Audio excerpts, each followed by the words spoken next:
بسم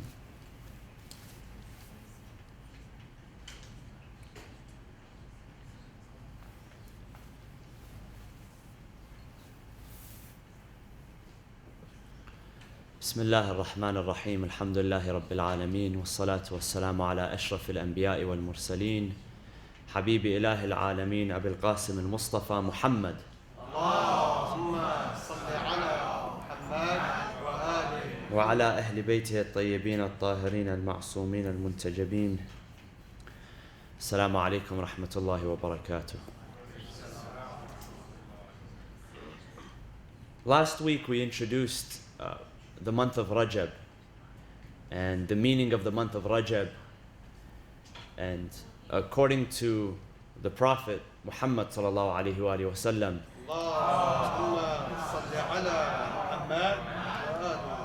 he says that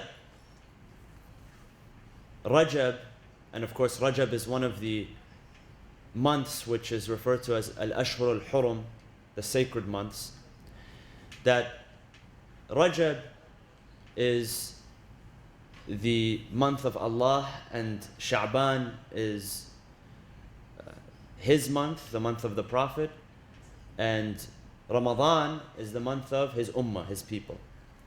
And I mentioned that there are a few occasions which are commemorated or celebrated throughout Rajab, Sha'ban and Ramadan, and among them is tonight. Tonight is a significant night. The first Thursday night of the month of Rajab is referred to as Laylatul Raga'ib, and it has certain a'mal. There are certain prayers and certain supplications in this night. Now, one of the most significant is Salat Laylatul Raga'ib, a prayer which is offered on this night, and it is usually offered between the Maghrib and Isha prayers. However, if you have not performed it between Maghrib and Isha, you may also make up for it. And the rewards for this prayer are immense, many rewards. In fact, if it is prayed and supplicated, the hadith says that one will have all of his deeds forgiven, all of his past deeds forgiven. On top of that, it is also highly recommended to fast on this day, as it is recommended to fast on the other days in the month of Rajab and Sha'ban, leading to the month of Ramadan. The details of Salat Laylatul Raga'ib can be found in the books of supplication, in Mafatih al-Jinan and other books. But just briefly, I'll go over the prayer, and it is 12 rak'ah. So 6 rak'ah, which is divided into 2 rak'ah each, just like a normal 2 rak'ah prayer.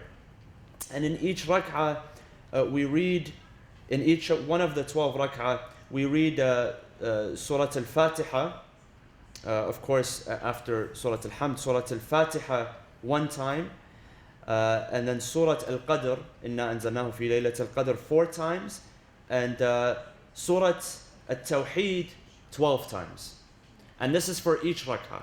And then after you are done, there is a dua which is performed, and that is performed in as you are sitting, and also in sujood. And of course, for the details, I would recommend that you refer to Mafatih al-Jinan and other books of dua. But if you are able to make up this dua, this prayer tonight, then I highly recommend you do so, for of course it only comes once in the year, Laylatul Raga'ib. There are other occasions which are commemorated and celebrated in the month of Rajab. And today was the 6th day of Rajab, because Rajab here began on Saturday. And the 3rd of Rajab, according to narrations, we commemorate the martyrdom of the 10th Imam, Al-Imam Ali Al-Hadi alayhi salam. And Al-Imam Al-Hadi was born outside of Medina, but he passed away and was buried where? In which city? The city of Samarra. And this is why he is given the title, him and his son, the 11th Imam, are given the title of Al-Askari. Al-Askari comes from Askar, and Askar is a military camp. And the city of Samarra was established as a military camp. It was a garrison town. And so they adopted the name because they were known as the ones from Al-Askar, the military camp, because they were forced to live there. Now, why was this military camp established? It goes back to the Khalifa Al-Mu'tasim Al-Abbasi. Now, who was Al-Mu'tasim? Al-Mu'tasim was the son of Harun. Who is Harun? We hear his name, Harun. They call him Harun al-Rashid. Harun al-Rashid. Al-Rashid meaning he is upright. And why did they give him that title? Because supposedly it was during his time that the Islamic, what they refer to as the Islamic Golden Age came about.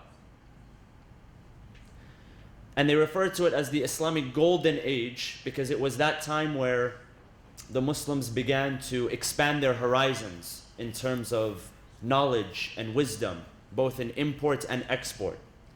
So it's interesting because right before the time of Harun, during the time of his predecessor Al-Mansur, paper, sort of like this, papyrus was brought to the Islamic Empire. And so before writing on paper, papyrus, what did people used to write on? Leather, skin.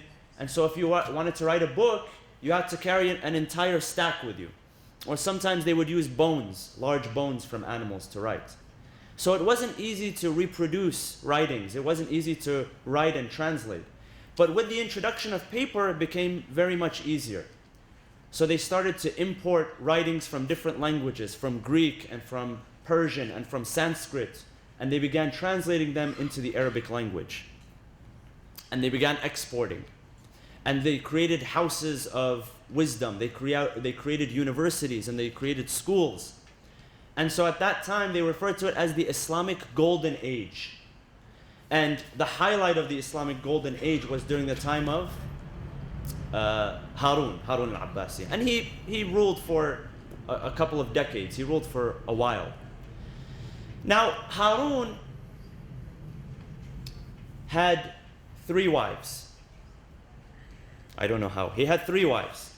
One of them was Arab. One of them was Persian. And one of them was Turkish. So he had, all types of food and all types of experiences.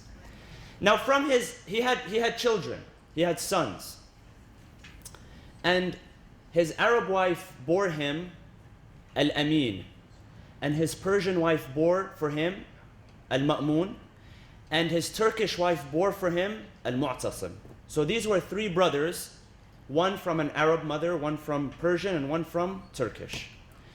Now, they came to rule after him. So the first one to rule was Al-Amin. And Al-Amin, when we read about his history, we find that he wasn't interested in anything, actually. He liked to drink, he liked good food, he liked the company of women. He didn't care about knowledge, he didn't care about anything. And his brother Al-Ma'mun was the opposite. Al-Ma'mun was much smarter than him. He was intelligent. And he had the charisma of a ruler. He had the charisma of his father. So when it came time for them to see who was going to rule, they went to war with one another. Al-Amin was in Baghdad. Al-Ma'mun had gone where? Because he came from a Persian root. So where did he go? He went to Khurasan. And there he had supporters. So basically a civil war took place. And Al-Ma'mun won. He came out as the victor. He came out as the victor and he ruled. He went back to Khurasan and he ruled. And after he passed away, it came time for his brother to come, Al-Mu'tasim. Now Al-Mu'tasim went back to Baghdad. One of the things that Al-Mu'tasim did was he brought his family members with him. He brought his Turkish family members with him. And he appointed them as ministers and as leaders of the army, as soldiers, as representatives in the government, and he gave them a lot of power. So Baghdad, the city of Baghdad, was basically overflooded by the relatives of Al-Mu'tasim, these Turkish ministers that he had brought in. And so the population there began to complain because all of a sudden the civilian city is overrun by what they saw to be as foreigners, the relatives of the Khalifa. They have no place here. So, you know, they were wreaking havoc in the streets and they were bothering people and so on and so forth. Here's where the story of Samarra begins. It is said that Al-Mu'tasim one day was walking around Baghdad and he came across an old lady. And this old lady was distraught. And she began to complain of the treatment of the people of Al-Mu'tasim. She began to complain. And not only did she begin to complain, she began to threaten. Now, you can imagine the Khalifa, you know, with his people, with his guards, with his cronies, his people that are with him. And this, in front of him is a defenseless old lady who doesn't have anyone with her. All she has is her complaint. That's the only thing she has. But she threatens him. She says, if you do not relieve us from all this, you know, all this chaos that's going on, I will strike you with sihamul layl, the arrows of the night. What was she referring to, sihamul layl? What is the arrows of the night? Something which is produced at night, which is stronger than any weapon, which is stronger than any sword. She was referring here to dua, to supplication. Supplication is sihamul layl. It's the weapon of the night. And it's the strongest weapon in your arsenal. Although this woman she had nothing, she had no army of her own, she had no bodyguards, but she had a weapon which was stronger than his weapons, and that was her dua. And it is said that once he heard this, he was terrified. You know, in Dua Kumail we read, اغفر لمن لا يملك إلا الدعاء. O Allah, forgive the one who has nothing but dua. I have nothing but dua. This is all I have. This is my only weapon. This is the only weapon in my arsenal. And even in some ahadith it refers to as a dua, supplication being silahul mu'min. It is the weapon of the believer. The strongest weapon of the believer is not his tongue, nor is it a bullet, nor is it a sword or a cannon or a catapult or whatever. It is dua, supplication.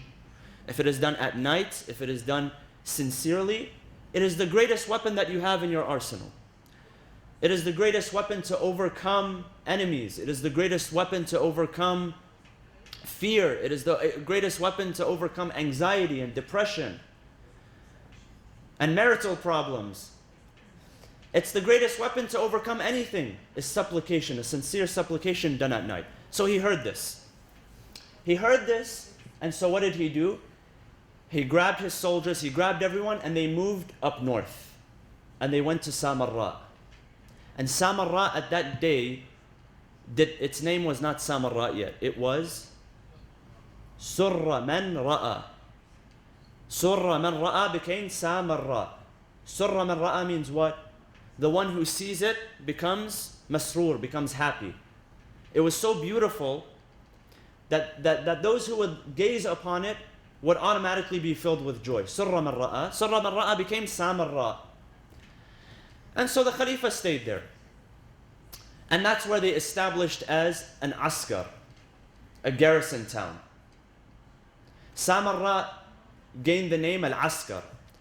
And then it became time because, as I mentioned last time, the Abbasi Khalifas, what would they do as opposed to the Umayyi Khalifas? They would bring the Imam of the time and they'd make him live in the same city as him. And that's why we have Imams in Samarra and Imams in Baghdad and also in Khurasan as well. Because they would bring the Imam so that they can keep an eye on them. The same thing happened with Al-Imam Al-Hadi and Al-Imam Al-Askari. Al-Imam Al-Hadi was brought from Medina. He was born in Medina. His father passed away in Baghdad, but he was also in Medina. Then he was summoned to come to Samarra. And so he came to Samarra. Now, what is interesting is the story of the birth of Al-Imam Al-Hadi. Remember, at this time, the Imams are living under the watchful eye of the Khalifa, with the children that were born, with people that would associate with them. Much of what they had to do had to be in the case of, or in the situation of taqiyya, out of fear for their lives. So they had to be very protective. And so Al-Imam al-Jawad, the father of Al-Imam al-Hadi, who was he married to in the beginning? Who was his wife?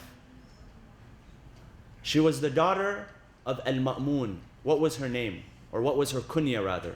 Does anyone know? She was known as al-Fadl. al-Fadl, the daughter of Al-Ma'mun, becomes the wife of the ninth Imam, Al-Imam al-Jawad. And of course, this was a way to bring the Ahlul Bayt closer to the Khalifa. Was marry him to my daughter, and that's a way to bring him in. Now here's the problem: these two people are at the opposite end of the spectrum. On one side, you have a princess, and she's the daughter of Al-Ma'mun. She's never needed for anything, and now she's in the home of Al-Jawad, Al-Imam al-Jawad alayhi salam, who was very humble, who wasn't into this life, and none of them were ever into this life. So how do you reconcile between the two? Now, it wasn't easy for the Imam to just divorce her, because divorce could have been a death sentence. And she began to conspire. She began to conspire, she began to complain, she began to write letters to her father or whoever was in charge that, this man is this man is that. And so, the Imam, what was he to do? The lineage of Al-Muhammad was to continue. How was it to continue through a woman like al-Fadl? So the Imam married, as was his right. And he married a woman, in history she is given a few names. One of her names is Sumana. And Sumana was a Berber. She was from North Africa. Now imagine, as if al-Fadl is not already angry enough or disappointed enough, now she has a co-wife, and this co-wife is a Berber. She's non-Arab, and she's, from North Africa, from those areas. And what happens after that? All of a sudden, this co-wife is now pregnant. And this began to enrage al-Fadl. And really, this isn't the first time that we find this in history.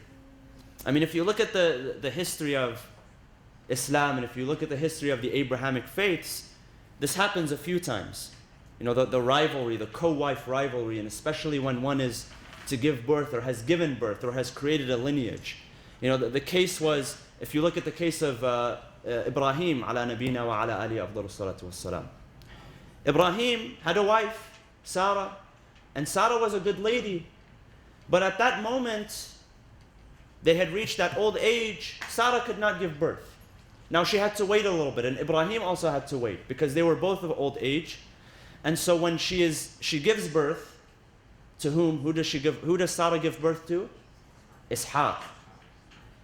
And Hajar gives birth to Ismail.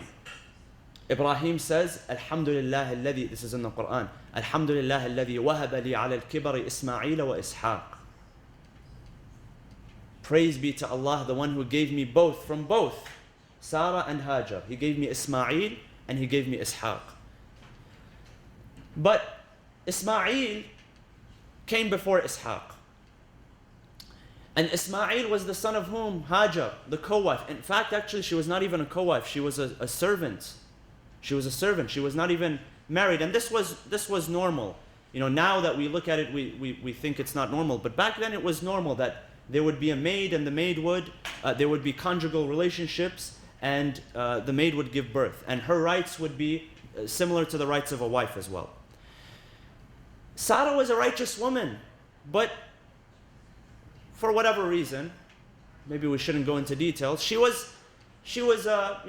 like the fact that Hajar, the slave girl, is giving birth before me. Who is she? And so she requests that Ibrahim leaves and take Hajar and take Ismail with you. So he leaves. And they arrive in Mecca, and the story is public. We know what took place after that. And then Ibrahim leaves, and he goes back to Palestine to be with Sarah and with his progeny. And they were both very righteous, and they gave birth to righteous men. They are both praised in the Quran, both Ismail and Ishaq. From Ishaq you have the prophets which came after Yaqub, and after Yaqub Yusuf, And then after Yusuf, you had prophets who came eventually until Musa. And after Musa, Harun and the rest, all the way until Isa alayhi salam. And then after Isa, we have 600 years after him, Rasulullah Muhammad sallallahu alayhi wa sallam. Now our prophet was from the lineage of whom? Ishaq or Ismail? Ismail. But he's not the only one prophet to be from the lineage of Ismail. Most of them were from Ishaq. But there were also at least one other that we know of that was also from the lineage of Ismail. The one that was from the lineage of Ismail, can you guess who it was? It was during the time of Musa and related to Musa through marriage. Musa's father-in-law, Shu'aib. Shu'aib is said to be from the lineage of Ismail. Shu'aib, the one mentioned in the Quran, who becomes the father-in-law of Musa. So both of them righteous descendants. But the fact of the matter was that Sarah could not, for whatever reason, she did not want Hajar to be in her presence. So she asked them to leave. And this takes place again. This takes place again in the life of our Prophet. Our Prophet, his lineage is from whom? Which wife? Khadija. Khadija gives birth to Fatima, and Fatima continues the lineage of the Prophet. Now one other wife also gave birth, and that was Maria al-Qibtiyya. Maria had a son by the name of Ibrahim. Ibrahim did not live for long. He died in infancy. And so did the sons of the Prophet that were born from Khadija. But Fatima lived, and Fatima had a progeny, a blessed progeny. But even then, and even after her passing away, the passing away of Khadija, you find that there were attempts by other wives, and this is mentioned in the hadith explicitly, by other wives to tease the Prophet. Because when the Prophet would remember Khadija, he would be somber. He would weep. And so one of them would say to him, "Why is it that you weep on that toothless old lady when God has given you someone who is better, has replaced?" And the Prophet doesn't remain silent. Not only the Prophet, the Quran does not remain silent. The Quran in Surah Al-Tahrim, chapter 66, says that there are women which are better than you, that Allah can replace and bring to the Prophet, which are better than you, which are believing and which are fasting and which are praying and which are standing in the night and which are giving sadaqah and so on and so forth. So not only the Prophet, but the Quran says this. But the Prophet replies and he says, "No. She believed in me when others rejected me. And she bore children for me when others could not bear children." And it seemed like this remained as a point of contention, when they would hear that they could not bear children, for whatever reason, God's wisdom or the Prophet didn't want them to bear children or whatever it was, that it remained a point of contention. And that created such animosity, such jealousy, and unfortunately, such hatred, which led to, the events which took place after the martyrdom of Rasulullah. The attack on the home of Fatima and the wars, the civil wars which took place, and all of this animosity, all of this uncalled hatred. Why? Because one gives birth to a very blessed progeny, and the other could not give birth for whatever reason.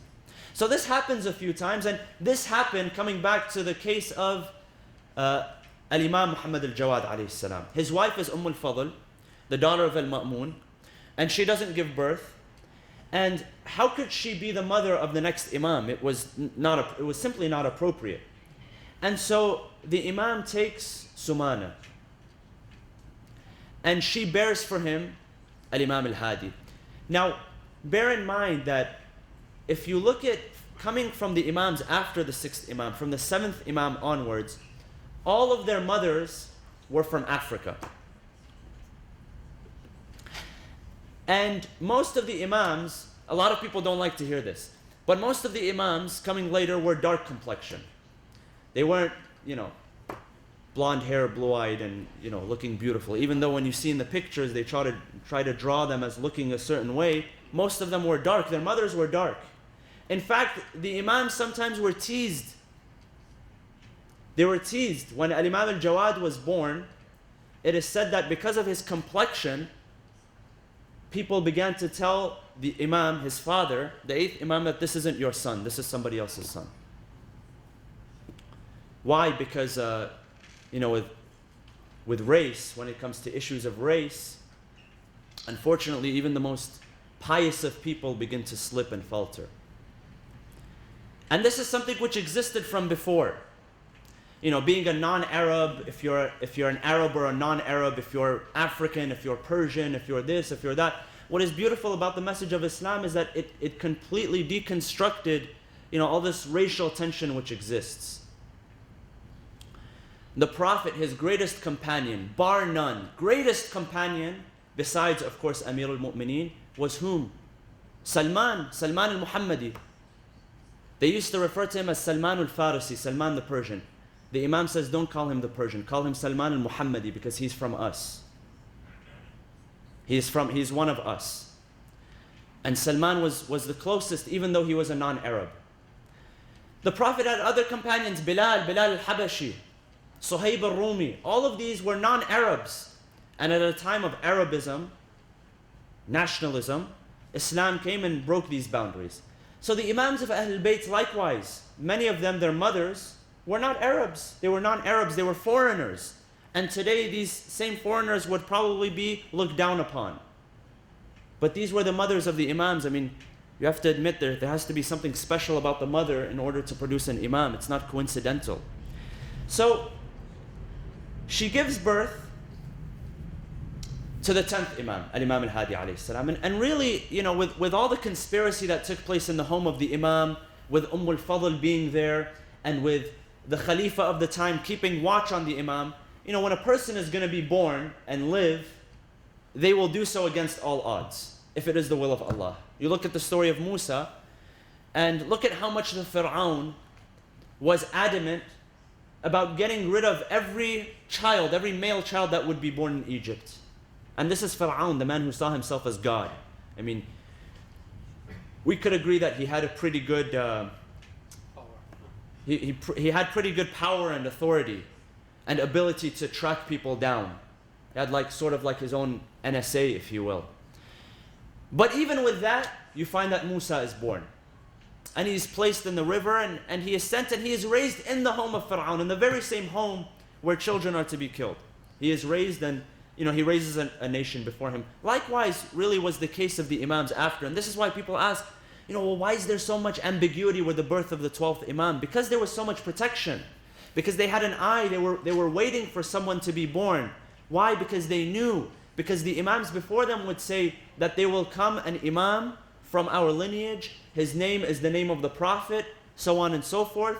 He will be Al-Qa'im, he will be the 12th, he will be the one who will reappear at the end of time, so on and so forth. So they kept an eye. And this is why it was so secretive. Likewise was the case with the 10th and 11th Imams. So Imam Al-Hadi was born. And he is born during the time of the Abbasis and really has to survive a very harsh environment.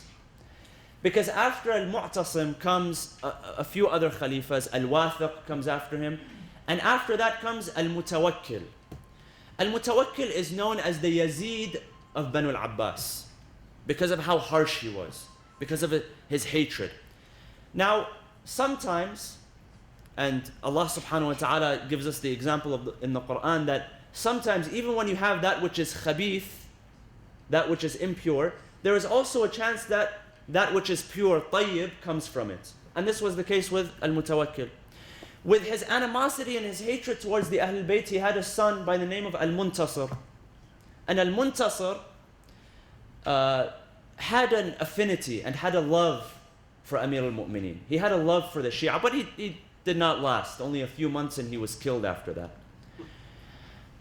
And Al-Mutawakkil, his father, was the exact opposite. He had a hatred, a severe hatred for the Imams of Ahlul Bayt. Now, Al-Mutawakkil had a tutor which he had placed for his sons. This tutor, and this is probably why Al-Muntasir, his son, emerged with such affinity and love for Amir al-Mu'mineen, is because he had a tutor by the name of Ibn al-Sikkit. Ibn al-Sikkit was also a lover of Amir al-Mu'mineen. And so when Al-Mutawakkil heard about this, he summoned him. He told him, Ibn al-Sikkit, he said to him, he said, who do you love more? Do you love my sons? The Khalifa is saying. He says, do you love my sons more or the sons of Ali ibn Abi Talib? Which ones do you love more? Ibn al-Sikkit says, he says, your sons, forget about comparing them with the sons of Ali ibn Abi Talib. They don't even come close to Qambar, the slave of Ali ibn Abi Talib. They don't even come close. And so, of course, he paid the price. They killed him by severing his tongue, and he bled to death. And this is the price that they paid at that time for the love of Amir al-Mu'mineen. People, we take ziyarah for granted, we take worship for granted sometimes. When people during the time of Al-Mutawakkil would try to visit the Imams, they would have their limbs amputated. They would have arms amputated. They would have their legs amputated. And some people, even with amputated arms and legs, would still make an effort to go and perform the ziyarah. It's important to look after our safety, but sometimes a lot of excuses are made. Oh, a bombing happened, this happened, that happened, and we see the price that people used to pay just to go visit the Imam. And it wasn't, there was no air conditioning back then. There weren't any, hotels with buffets as there is today. It's taken care of. So he had an intense hatred. In fact, he was the one that tried to destroy the grave of Imam Hussein al-Mutawakkil. And during one time, he redirected the river to go towards the grave of Imam Hussein so that it flushes it out and it destroys it. So the water reached where the grave of Imam Hussein is, and instead of going through, it began to go around. The water began to go around. This area is known as Al-Ha'ir. So when you hear the term Al-Ha'ir al-Husayni, Ha'ir is the area where the water goes around and does not go through. This is where we have the name Ha'ir or Ha'iri from, if you've heard the name Ha'iri, meaning from that area, from Karbala, where the grave of Imam Hussein is. And so it wasn't destroyed. However, the Imam, Al-Imam Al-Hadi alayhi salam, had to live under these conditions. And I'll just leave you with one story. Al-Imam Al-Hadi was known for his asceticism. He was known for his humbleness. He was known for his worship and his piety. It's said that he had a designated room in his home that he had dedicated for prayer. And he even had designated clothes that he would wear during the time of prayer. They were made of wool, and it wasn't refined wool that we wear today, in our suits and whatever. It was the type of unrefined wool, so it would itch from the inside. And he would intentionally wear this as a sign of humility during the time of prayer, in a room which was secluded from the house and it was dark, and he would pray on his own. Al-Mutawakkil, being the Khalifa, being the very powerful Khalifa, would conduct raids. He thought that the Imam was trying to conspire against him. So the police of the Khalifa would enter the home of the Imam to look for weapons. He feared something like a revolution. So one day, they enter upon the Imam. They grab him. He's in the clothing that he wears. They grab him. They bring him to the majlis of the Khalifa, where the Khalifa is having a party. Now, back then, and sometimes you find they didn't have doors. They had curtains. And if someone is to enter the majlis, imagine there are curtains. If someone is to enter, there's a doorman, just like there's a doorman in some places today, they open for you. There's a curtain man over there who removes the curtain, and you are brought in. They didn't remove the curtain for the Imam. They just pushed him through, to degrade him. He's chained, and they pushed him through. When they pushed him through, they brought him next to the Imam. They brought him next to the Khalifa, Al-Mutawakkil. Khalifa says, my cousin, sit here, sit next to me. So the Imam sits next to him. The Khalifa says, bring him some wine. Let him drink.